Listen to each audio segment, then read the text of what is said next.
Hi guys, so ito nga pala yung kimchi ng Kego sa Dali. So, i-review natin siya for today's video.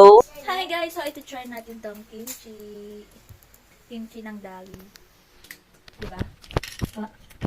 I-try natin yung kimchi ng Dali. Kung masarap, i-rate natin siya. Diba? Guys, titikman na natin tong kimchi Kego ng Dali. So, meron na ditong viewer isa. Hi! I-open na natin siya dito. And meron siyang sealed. Ayan, pagkakaunti lang yun. Kuntingin daw natin to. So, we're gonna cut the cutting.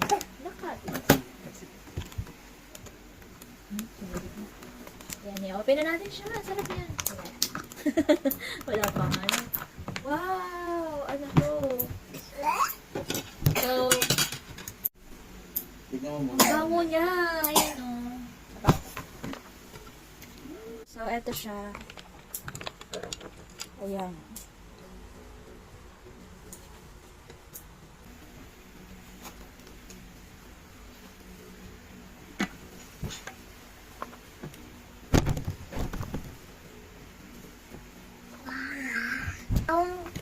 So, pwede natin siyang itabi muna sa ref. Ayan, close lang natin to. Close. Ako mamaya. Bukas? Bukas. Pasok ka bukas, Kos? Kapansin ka ton. Last. Dali kimchi. Di ba, Mama? Tama. Maanghang siya. Pero masarap. Alasan niya yung ano. Alasan niya yung kimchi. Hindi.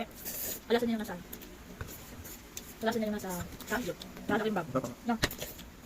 For only 49. 49.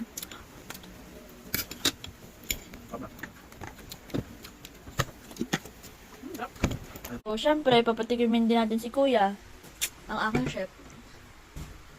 Sarap po. At naglagay ulit. At may nagkanin. Ako pansit canton lang. Tsaka kimchi. Pala yung price niya guys.